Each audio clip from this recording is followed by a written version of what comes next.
Ever get the feeling that in America, well, the more you know, the more some folks might sort of side-eye you? Oh, absolutely. It's a strange thing, isn't it? It really is this weird undercurrent in our history, this kind of push and pull between celebrating intellect and really distrusting it. Mm-hmm.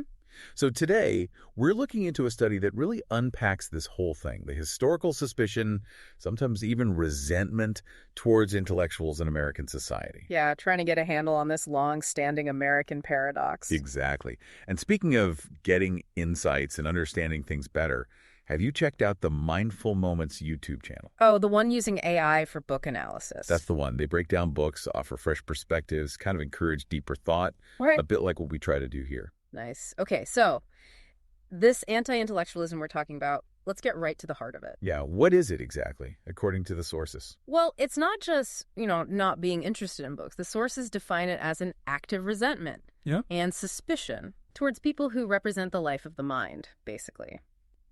And it comes with this tendency to minimize the value of thinking deeply, of intellectual work. So it's this feeling that being too smart, maybe too academic, it's somehow not connected to the real world. Precisely. That it's impractical, maybe even a bit fake. And this has deep roots, doesn't it? Really? Our sources give some really telling examples. They do, like the labor leader. Yeah, dismissing intellectuals as wisecracking types. Using too many words to say almost nothing. Right. It perfectly captures that idea, intellectualism, as just talk, maybe a bit pretentious, not practical. And this suspicion played out in some really surprising ways in history, like the appointment of that businessman With zero political background. as an ambassador. What's revealing there is how it elevates the sort of self-made, common-sense guy over someone with actual diplomatic training. Senator Fulbright questioning him really brought that tension out, didn't it? Practical experience versus, formal qualifications. Definitely. Then you get figures like Joseph McCarthy. He really turned up the volume on this. How so? By targeting the well-educated, especially those from elite universities in the State Department, he basically painted them as out of touch, spoiled. Silver spoons, I think was the phrase used. Exactly. Blaming them for America's problems, playing on that populist resentment against the educated class. And it wasn't just McCarthy, right? Other critics were suspicious of universities, too. Oh, yeah. Right-wing critics at the time definitely viewed universities, especially the Ivy League, with deep suspicion. Some called them training grounds for barbarians. Wow, barbarians, why? Because they saw them as spreading dangerous foreignisms. This fear of outside ideas contaminating American values is a really powerful recurring theme. Like the idea that foreign concepts, socialism, communism, whatever ism it was, Had no place in American art, for instance. They were seen as destructive. It's a very isolationist viewpoint, deeply suspicious of outside intellectual influence. you even see hints of it in religion, don't you? With someone like Billy Graham. You do. For all his influence, he often downplayed the need for, say, deep theological training. The emphasis was more on direct, personal, experience-based faith. As if the formal learning part was secondary. Secondary to conviction, yeah. And this ties into a broader view of education itself that was floating around. Which was? A kind of concern that just absorbing knowledge, just academic learning, could lead to softness, decadence even. So not necessarily anti-learning, but wanting a more flexible or maybe immediately useful approach. Something like that. You see it in that example of the parent who preferred the child-centered kindergarten. Right, over the challenges of arithmetic. And that negative image of the teacher focused on her class book instead of the child. It paints intellectual focus as cold, detached. There was even that extreme view mentioned that expecting every kid to read is like expecting every kid to play the violin. Exactly. It really underlines a resistance to uniform academic standards, prioritizing what a child wants to do over what they perhaps need to learn intellectually. So if you tie these examples together, what's the core stereotype that emerges? You get this picture of the intellectual as pretentious, effeminate, snobbish, maybe immoral, definitely dangerous, subversive. Wow, that's quite a list. It is. And underlying it all is this strong belief in the superiority of common sense, of practical success over formal knowledge. The sources mentioned a distinction between a mental technician and an intellectual. Yes, that's crucial. The technician uses their mind for specific, often commercial ends, sellable skills. Okay. The intellectual in this view is supposed to be driven more by curiosity, playfulness, maybe even a kind of piety towards knowledge itself, not just practical application. And this suspicion, it seems like it's often deliberately stirred up or weaponized. Absolutely. The right wing's focus on the communist or fellow traveler, even when evidence was thin, served as a useful scapegoat. Precisely. A way to blame intellectuals for social changes they didn't like. And that connects to that older American pride, doesn't it? That we don't have all those European isms. We're just practical. Exactly. That self-perception naturally makes people suspicious of intellectuals who often deal directly with those abstract theories and foreign ideas. It's like an inbuilt counter-story against the mind. Positioning intellect as a threat to other things we value. Right. Instead of seeing it as something that complements and enhances emotion, character, practicality. Which is such a key point. Intellect isn't the enemy of those things. You need it to navigate them well. It's a tool for a fuller life. Couldn't agree more. Now, what's really interesting is contrasting this whole trend with, say, the early American Puritans. Because they were different. Very different. They held learning in incredibly high regard. Many of their leaders, their clergy, were university trained. They envisioned a society grounded in intellectual and moral rigor. But that changed over time within religious movements. It did. You get figures like Charles Finney in the 19th century who started prioritizing, well, soul-winning results, immediate conversions over formal ministerial education. Secular culture, intellectualism, started to be seen as more of a threat to pure faith. A real shift from that earlier Puritan focus. A definite shift. And even within Methodism, which started out appealing to people outside the educated elite, you see this ongoing tension. How so? Well, eventually their preachers often did become educated, refined figures, but that underlying suspicion of intellectualism, that conflict, it never quite went away internally. Then you have someone like Dwight L. Moody. Famously skeptical of books except the Bible, he distrusted novels, theater, even science. For him, it was zeal over knowledge, faith over scientific explanations. And Billy Sunday, he sounds even more intense. Oh, yes. His 100% mentality, rejecting any challenge to dominant popular ideas, blending fundamentalist religion with a kind of fundamentalist Americanism. No room for intellectual questioning there. So that tension between intelligence and piety within evangelicalism really hardened, especially after the mid-19th century. It absolutely did. Now, shifting gears slightly to politics, we see a similar kind of evolution. How does it play out there? Well, think about the Founding Fathers. Many were clearly intellectuals, thinkers in positions of power. Right. Jefferson, Madison, Adams. But later on, you see this growing suspicion of this speculative mind, as they called it. Abstract thinking. You even see attacks on Jefferson because of his learning. The argument being that higher learning just helps the elite. That was a big part of it. The idea that learning serves the few, leading to calls for cheap schools, basic education spread widely among the many. And someone like Davy Crockett becomes a symbol of that. Exactly. Yeah. The common man, skeptical of fancy book learning, focused on basic, accessible schooling. And you see this in campaigns too, right? The imagery. Oh, constantly. Log cabins, hard cider, portraying the candidate as just a regular guy, denigrating the elite opponent even when the candidate himself wasn't necessarily common at all. It's about the image, the appeal. Totally. And this contributed to a real shift away from government by learned gentlemen towards a more democratic, sometimes less intellectually focused public service, especially under someone like Andrew Jackson. The spoil system fits in here too, doesn't it? Perfectly. The idea that government jobs were simple enough for anyone, loyalty mattered more than expertise. It devalued specialized knowledge.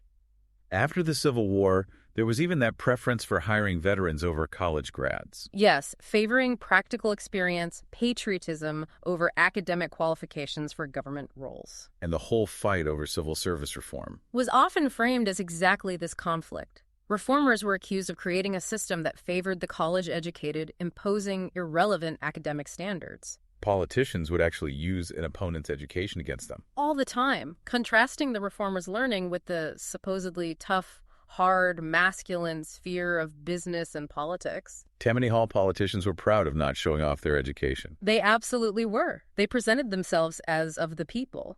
Reformers, meanwhile, were often labeled as effeminate man-milliners, dilettanti, lacking true grit. It's fascinating how intellect got tangled up with ideas about masculinity. It really is. There was even a fear that women entering politics would become masculine, just as male reformers embracing intellect were seen as feminized. What about someone like Theodore Roosevelt? He was Harvard educated. And initially, that did make people suspicious of him. It wasn't until he proved his physical vigor, his practicality, the whole Rough Rider image, that the doubt subsided. Exactly. Okay. He had to overcome the intellectual stereotype. And even places like Wisconsin, with the progressive movement, which you might think would value university experts. Well, it was backlash. Strong anti-intellectual currents, yeah. Attacks on university professors meddling in government, calls to kick them out. So even progressive movements weren't immune. What about the New Deal era? Lots of academics involved there. Initially, yes. FDR brought in the brains trust. Intellectuals play a huge role. But there was pushback later. Oh, definitely. A backlash against theorists like Rexford Guy Tugwell, accusations that they lacked practical, real-world experience. The same old criticism. And then, of course, the McCarthy era was peak anti-intellectualism in politics. Absolutely intense. Some historians even suggest Adlai Stevenson's defeats were partly a rejection of his intellectual style by the electorate. It just shows that persistent American preference, doesn't it? Yeah. For proven ability, practical experience over overt intellectualism in leaders. It seems to run very deep, and you see similar dynamics in the business world, too.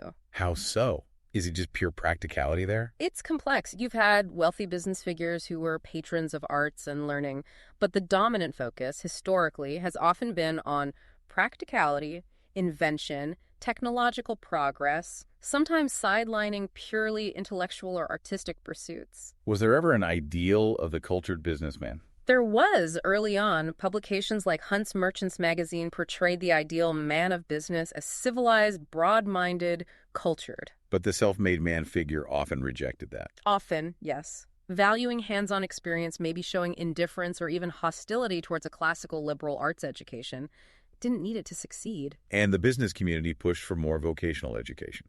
Strongly. There was real skepticism about whether traditional liberal arts colleges actually prepared people for a business career. Which leads to that paradox you mentioned earlier. Exactly, where top executives might say they value a broad liberal education for its thinking skills. But their recruiters are looking for narrow, job-specific skills straight out of college. Right, it's a disconnect. And you also had that strand of inspirational literature blending business success with religious faith. Where faith becomes almost a tool for getting ahead. Kind of, yeah. Focusing on worldly achievement, maybe downplaying the more contemplative or critical aspects of both religion and intellect. What about farming? Agriculture seems like a bastion of practicality. It often was. You definitely saw resentment from dirt farmers towards the gentleman farmers who use scientific methods, book learning for improvements. A suspicion of innovation, sticking to tradition. Very much so. It took time, prosperity, mechanization for agricultural colleges and scientific farming to gain broad acceptance among working farmers. And the labor movement. Were they more open to intellectuals? Also a really complex relationship. Samuel Gompers, the big AFL leader, was famously distrustful. Right. He saw intellectuals, reformers, socialists, academics as outsiders. Faddists, he called them. People who hadn't actually earned a living with their hands, who didn't understand the workers' real struggles. And they had different goals, maybe. Often, yes. Intellectuals involved with labor often push for broader social change, like socialism.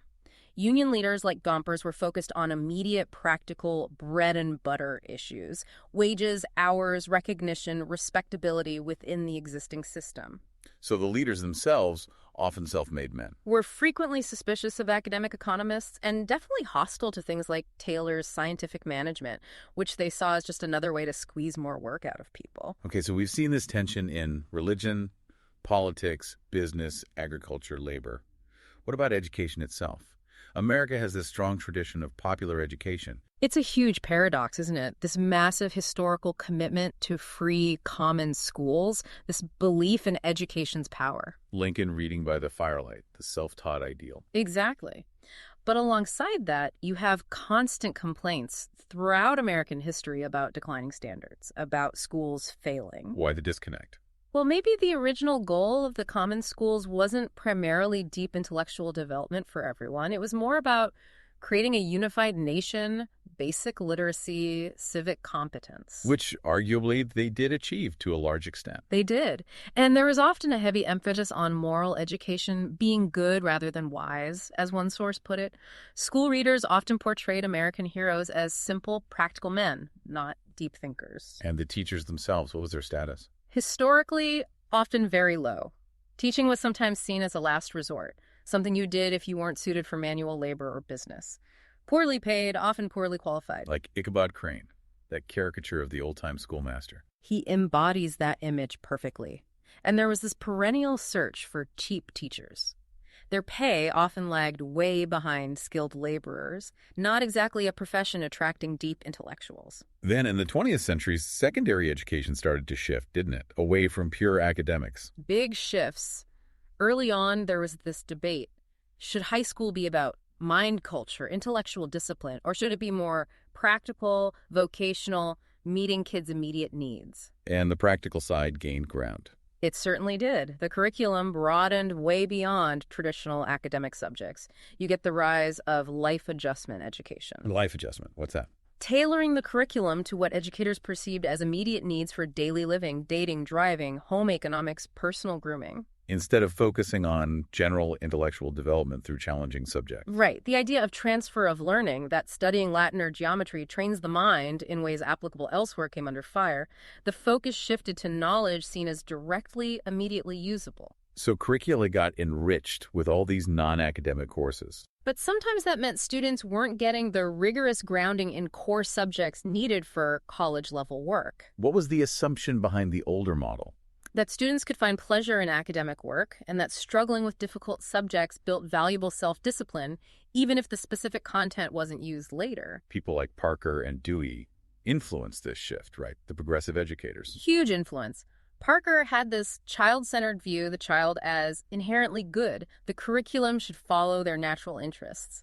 Though even he still valued mastering subjects like grammar thoroughly. And Dewey. Dewey saw education as growth. A continuous process with no end beyond itself.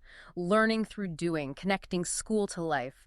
Very influential ideas. But there were criticisms of progressive education, too. Oh, yes. That it sometimes neglected broader social context, overemphasized individual child nature, and perhaps didn't instill enough common knowledge or intellectual rigor. So, bringing it all together, where does this leave us? Is anti-intellectualism still a major force? It's complicated. The sources suggest there's this ongoing tension. Intellect isn't rejected outright as much, perhaps. Experts are needed, but that old suspicion lingers. And intellectuals themselves might feel differently now. Some do. Accustomed to being outsiders, some now grapple with the pressures of acceptance, the fear of conformity, now that their skills are more in demand, especially in academia or government. There was also a shift in what intellectual meant, from preserving old values to criticizing society. Yes, particularly after the late 19th century. Intellect became associated more with novelty, critique, sometimes alienation from mainstream American materialism and perceived anti-aesthetic culture. That whole idea of the alienated American intellectual looking towards Europe was very strong for a while, though that simple dichotomy broke down as European societies also modernized and faced similar issues. You had later expressions of alienation, too, like the Beats or hipsters. Is some alienation necessary for creativity or critique? That's a classic argument. That standing slightly apart allows for a clearer perspective. And the role of the expert today, is that the same as being an intellectual? Not necessarily. America values expertise, technical knowledge. But true intellectualism, in the sense, discuss broad curiosity, critical thinking, engagement with culture beyond practical application that's still maybe less universally prized. A lot of our education system is geared towards producing experts, not necessarily broad intellectuals. It's a really fascinating, long-standing tension in American life. This whole exploration, kind of like the analyses you find on Mindful Moments or in our own podcast, really pushes you to think more critically about these cultural forces, doesn't it? It absolutely does. Understanding this history gives you so much context for things we see playing out today in our culture and our politics. Definitely food for thought. So if you found this interesting, please do subscribe to our content for more explorations like this one. Yeah, and share it with friends or colleagues who you think might appreciate this kind of discussion. And if you really want to dig into the details, consider getting the source material. We'll put a link in the show notes for you. Absolutely worth a read if this sparked your interest. And maybe most importantly, just keep thinking critically. Question the forces shaping our society and how they shape your own views too.